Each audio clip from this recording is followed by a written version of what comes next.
These are 30 questions collection here and ये most repeated questions हैं जो कि टीजीटी पीजीटी के एग्ज़ाम्स में आए हुए हैं। तो चलो इनको बहुत ही जल्दी से हम इन क्वेश्चंस को कवर करते हैं and you can note down in your notes also. अपने नोट्स में आप लिख लीजिए इनको, तो उससे कन्वीनियंट रहेगा आपको गो थ्रू होने में। So the very first question is here, who wrote under the pseudonym John Saint John. John Saint John के उपनाम से किसने लिखा था, कौन लिखता था अपने वर्क को जॉन सेंट जॉन के नाम से? So answer is John Galsworthy. John Galsworthy pseudonym is John Saint John. तो उपनाम, स्यूडोनिम मीन्स होता है उपनाम, इस उपनाम से जॉन गर्ल्सवर्दी अपने वर्क को उन्होंने लिखा है जॉन सेंट जॉन से। What type of fiction whose setting is in the medieval period, often in a gloom castle, replete with dungeons, subterranean passages, and use of ghosts and mysteries is called? तो ये characteristic है fiction की, इस तरह की writing की गई थी मेडिवल पीरियड में। ये सेटिंग थी जिसमें कि उदासी पूर्ण माहौल होता था, काशल का, दुर्गों का, दुर्ग, काशल मीन्स दुर्ग, और एक खतरनाक रास्ते होते थे उसके अंधकार युक्त, यहाँ पर होस्ट्स की बात होती थी, मिस्ट्रीज़ की बात होती थी, रहस्यों की बात होती थी। तो ये मेडिवल टाइम में ये सेटिंग जो थी फिक्शन की, ये इसको कौन सी कैटेगरी दी गई? तो ये क्वालिटी है गॉथिक नॉवेल की, तो ये गॉथिक नॉवेल। नेक्स्ट क्वेश्चन है question number 3, the lady doth protest too much methinks is a line spoken by queen Gertrude. Queen Gertrude के बारे में ये लाइन क्वीन जर्ट्रूड ने कही है, the lady doth protest too much methinks is the line spoken by queen Gertrude. तो queen Gertrude character कहाँ से लिया गया? तो ये हैमलेट, विलियम शेक्सपियर का जो ड्रामा है हैमलेट, हैमलेट में क्वीन जर्ट्रूड का कैरेक्टर आता है और ये हैमलेट की मदर थी क्वीन जर्ट्रूड। तो ये स्टेटमेंट भी याद कर लेनी है, किसकी स्टेटमेंट है? तो क्वीन जर्ट्रूड की है। कैरेक्टर कहाँ से? हैमलेट से। In which year Shakespeare second folio published? Shakespeare का सेकेंड फोलियो कब पब्लिश हुआ था? तो ये पब्लिश होता है 1632 में। फर्स्ट फोलियो पब्लिश हुआ था उनके ड्रामा का 1632 में, फर्स्ट फोलियो आया था 1623 में, एंड सोनेट्स आए थे 1609 में। Betsey Trotwood is the character from, Betsey Trotwood जो कैरेक्टर है वो चार्ल्स डिकेंस के नॉवेल डेविड कॉपरफील्ड का है। Next question, what is poetic licence? Poetic licence क्या है? Liberty taken by a poet in his writing.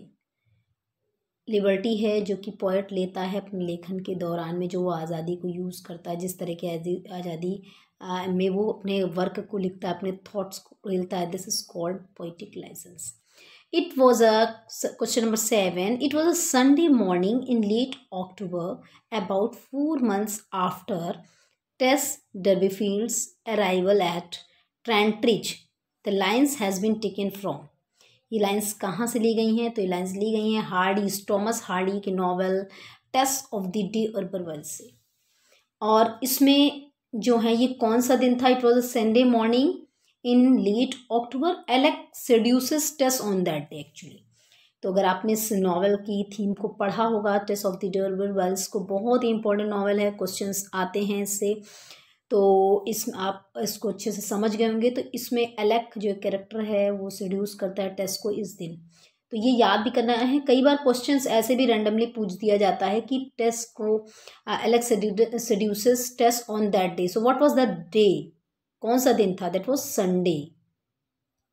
Next question, whom did Milton celebrate in the sonnet methought I saw my late espoused saint?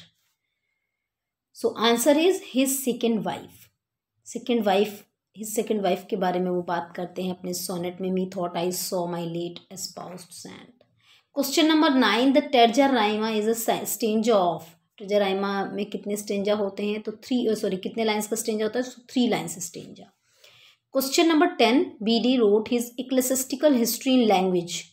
बीडे जो थे एक famous writer थे, जब हम history of English literature पढ़ते हैं तो उस समय इनका नाम आता है। Bede wrote his ecclesiastical history इन्होंने लिखी थी, तो किस लैंग्वेज में थी? ये Latin language.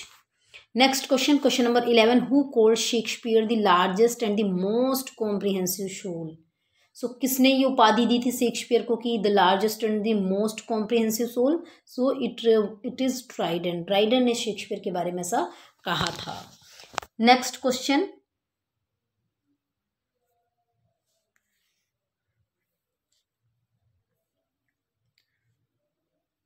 Who is the first character to die in William Shakespeare's play Hamlet. जैसा कि हम सभी जानते हैं कि शेक्सपियर का जो प्ले है हैमलेट, इसका बहुत ही ट्रेजिक एंड होता है, एक ट्रेजेडी है ये। तो इसमें सबसे पहले मरने वाला कैरेक्टर कौन था? तो सबसे पहले मरने वाला कैरेक्टर पोलोनियस था, father of Ophelia and Laertes. Ophelia और लियार्टिस के फादर पोलोनियस थे, वो सबसे पहला कैरेक्टर था। बहुत इंपॉर्टेंट क्वेश्चन है जो कि विलियम शेक्सपियर के प्ले हैमलेट में सबसे पहले मरता है। अ man can be destroyed but not defeated is a quote by Ernest Hemingway. This lines has been taken from. ये लाइन्स किसकी हैं, कहाँ से ली गई हैं? तो ये लाइन्स हैं अर्नेस्ट हमिंगवे के novel the old man and the sea की। A man can be destroyed but not defeated, बहुत ही फेमस कोटेशन है। Question number 14, doctor Johnson's a dictionary of English language was published in. Doctor Johnson's की जो book थी a dictionary of English language, कई लोगों ने डिक्शनरी लिखी, तो डॉक्टर जॉनसन की जो डिक्शनरी ऑफ इंग्लिश लैंग्वेज थी वो कब पब्लिश हुई थी? 15 अप्रैल 1755 में। Question number 15, which is the shortest play of Shakespeare. Shakespeare का शॉर्टेस्ट प्ले कौन सा था? The comedy of errors. The Comedy of Errors was the shortest play of Shakespeare. The Comedy of Errors only has 1787 lines and 14,369 words. तो comedy of errors में Shakespeare का जो ये shortest play है comedy of errors, इसमें सिर्फ 1787 lines थी और 14,369 वर्ड्स थे। In which act of the play as you like it the lines has been said. किस एक्ट में as you like it play के, ये भी विलियम शेक्सपियर का प्ले है, इसके किस एक्ट में ये लाइन कही गई? All the world is stage, all the world is a stage. किस एक्ट और किस सीन में कही गई? तो act second scene seventh, scene 7 act second में कही गई। Jaques to Duke Senior, Jaques कहता है ड्यूक सीनियर से। तो यहाँ पर आपके 2-3 क्वेश्चंस क्लियर हो रहे हैं। Next question,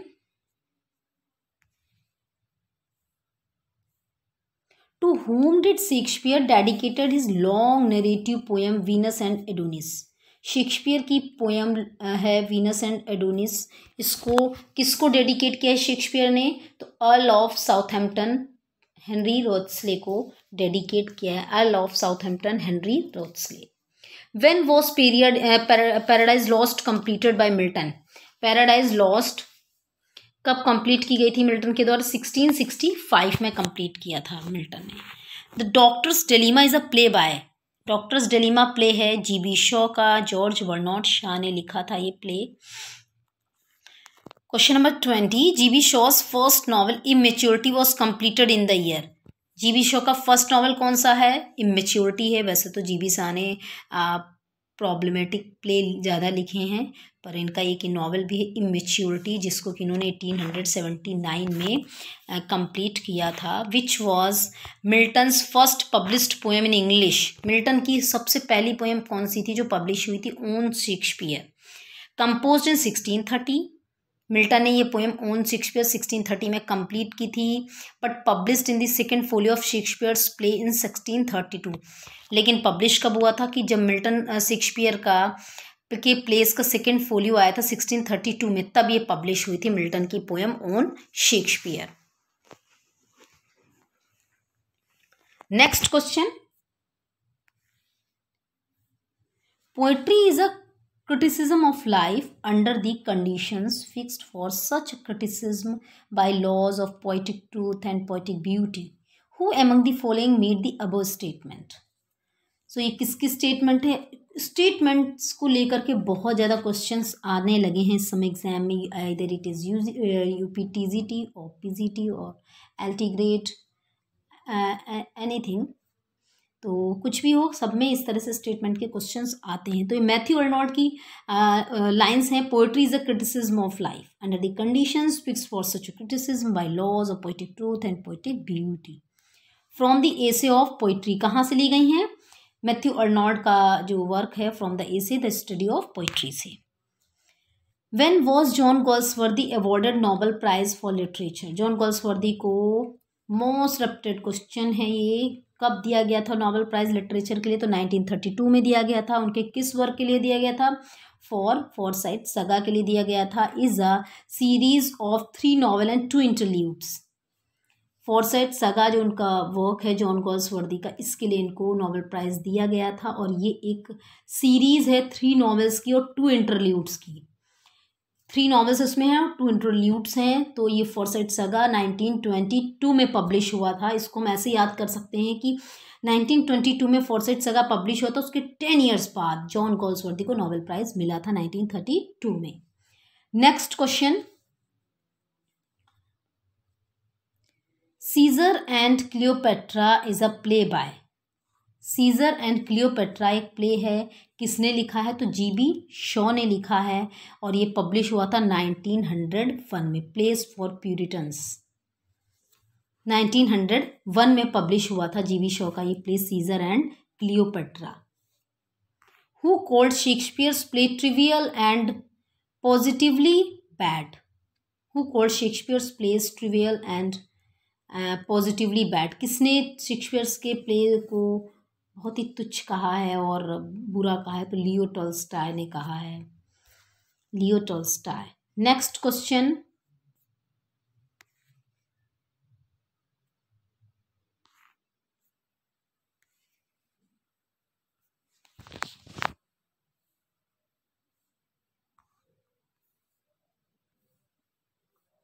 what is the main source of Shakespeare's Othello?